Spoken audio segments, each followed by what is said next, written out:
इसने बोला है कि एक 0.5 kg की बॉल है, इतने मास की बॉल है, ऊपर फेंक देगी इतनी स्पीड से, मैक्सिमम हाइट तक गई 8 मीटर, ठीक है।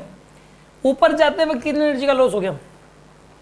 एक काम करो, यहाँ जब बॉल को ऊपर फेंका गया था तब की मैकेनिकल एनर्जी देख लो, और जब ये मैक्सिमम हाइट पे पहुंची तब की मैकेनिकल एनर्जी देख लो।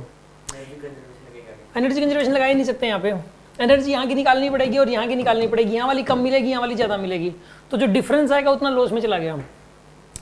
एक्चुअल में एनर्जी कंजर्वेशन तब लगाते हैं जब कोई नॉन कंजर्वेटिव फोर्स ना लगे, यानी एयर ड्रैग फोर्स ना लगे। यहाँ पे तो बॉल जब ऊपर जा रही है तो एयर ड्रैग फोर्स लग रहा है, यहाँ की मैकेनिकल एनर्जी और यहाँ की मैकेनिकल एनर्जी आप इक्वेट नहीं कर सकते।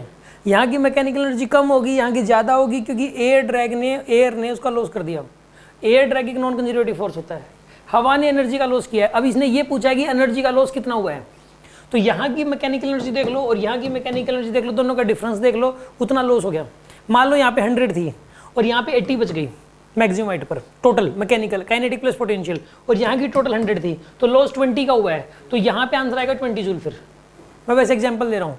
अब जैसे यहाँ की इसको रेफरेंस ले लो, आप इसको रेफरेंस ले लो, ये ए पोजिशन है और ये वाली बी पोजिशन है।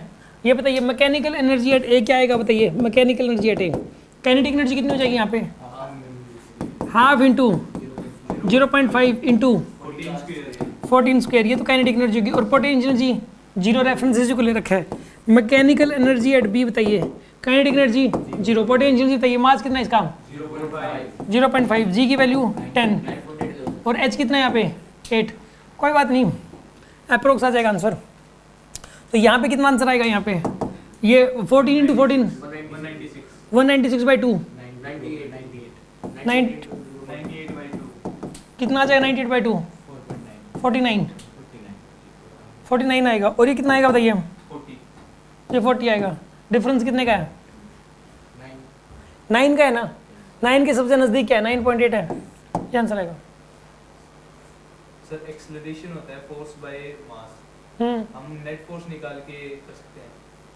नेट फोर्स निकाल के नहीं कर सकते, मतलब समझा नहीं मैं। ये mg एक क्या निकालना है? आप क्या निकालने की बात कर रहे हो? हमें फोर्स निकालना है, एयर ड्रैग। तो एयर ड्रैग फोर्स निकालना है। नेट फोर्स क्या होगा कि एयर ड्रैग फोर्स प्लस में mg। एयर ड्रैग फोर्स नीचे लग रहा था, mg भी नीचे लग रहा है, ठीक है। आगे नेट फोर्स होगा, हो गया। तो एक्सेलरेशन निकाल के हाँ। नेट फोर्स बाय मास हाँ। कर देंगे तो f निकल जाएगा। नेट फोर्स बाय मास करके एक्सेलरेशन, हाँ एयर ड्रैग फोर्स भी निकल जाएगा उससे। तो अगर एयर ड्रैग फोर्स कांस्टेंट लग रहा है, वैसे तो वेरिएबल होता है एयर ड्रैग फोर्स, मतलब स्पीड जब ज़्यादा होती है तो एयर ड्रैग फोर्स ज़्यादा लगता है, जब स्पीड कम होती है तो एयर ड्रैग फोर्स कम लगता है। एयर ड्रैग फोर्स की वैल्यू कभी कांस्टेंट नहीं होती। mg तो कांस्टेंट है, एयर ड्रैग फोर्स हमेशा वेरिएबल होता है, लेकिन कांस्टेंट मान लो, एक बार कांस्टेंट लग रहा है तो निकाल सकते हो एयर ड्रैग फोर्स की वैल्यू। कोई पूछ लेना कि एयर ड्रैग फोर्स की एवरेज वैल्यू क्या होगी, तो आप एक काम करो, यहाँ पे वेलोसिटी दे रखी है, इसने कितनी दे रखी है? 14। यहाँ कितनी दे रखी है? 0।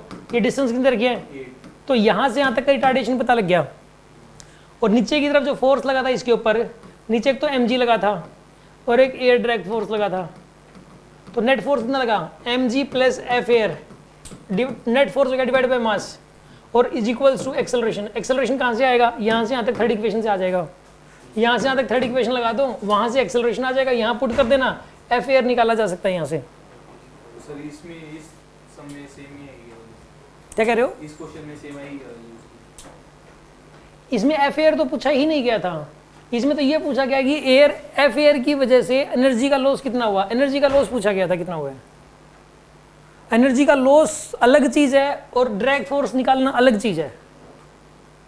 एनर्जी का लॉस तो ऐसे ही निकलेगा कि यहाँ की मैकेनिकल एनर्जी और यहाँ की मैकेनिकल एनर्जी, उन दोनों का डिफरेंस ले लिया, ऐसे ही निकलेगा लॉस। तो समझ में आ गई बात आपको? यस, डाउट है अभी भी?